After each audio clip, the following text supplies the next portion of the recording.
Good afternoon. My name is Marietje Schaake and I'm a member of the European Parliament from the Netherlands. I'm very sorry I cannot join you today in California, but hopefully I can contribute to your discussion through this short video message. In the European Parliament, my focus is on foreign affairs and the EU's digital agenda, in particular human rights and internet freedom. Over the past few months, I've been actively involved in the EU's response towards the monumental changes we've seen in Tunisia, Egypt and Libya. Of course, our attention is still very much needed, in particular regarding Syria, where citizens are killed by the government every day. The important role of social media and internet freedom in organizing protests on the Arab street has been widely celebrated. And indeed, using Facebook and Twitter and mobile phones did help the youth in these countries to be connected and to organize and to push for change. But it's also mainly been a people's revolution. And governments have also become very skilled in using modern technologies to track and trace human rights defenders, activists or opposition members. Technologies have become as effective as weapons in some cases.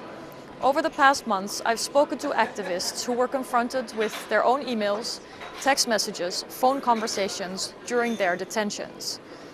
Others were tortured for their passwords. Unfortunately, we can expect that repressive regimes show how restraint is silencing critical voices in their societies. And we should be very concerned if and when US and European companies provide these tools to regimes that are then using the technologies to violate basic human rights. It's unacceptable. As we speak, a team of Italian employees of a technology company are in Damascus, building a monitoring center of all communication and information exchange for al-Assad, providing him 100% control of all internet traffic.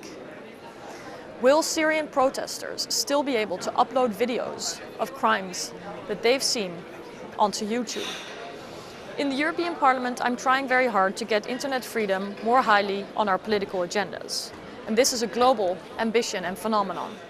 As the battle for human rights has moved online, the EU should do much more in becoming a stronger and more credible defender of these rights by setting a clear and ambitious agenda. Citizens all over the world should have unrestricted access to the internet and other information and communication technologies. The free flow of information and ideas is one of the fundamental pillars of free societies. In a globally connected world, citizens should be able to engage in dialogue and inspire each other to improve the situation of their lives in their own countries. In promoting this agenda, the EU should use its economic power to have political impact. In my work in the International Trade Committee of the European Parliament, I focus on, for example, the conditionality clauses in trade agreements. Trade with the EU should be possible only when basic human rights standards are met. Yes, in that field there is some work to do in the European Union itself, and we also focus on that.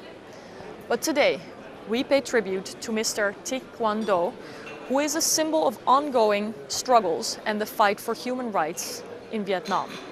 His continued dedication to promoting and defending human rights should serve as an inspiration for a new generation.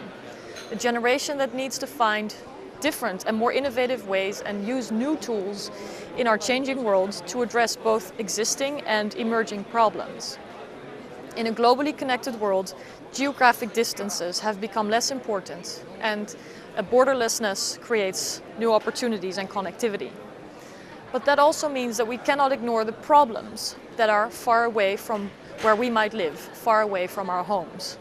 Therefore, I can assure you that the European Parliament will be a staunch defender of human rights, also in Vietnam.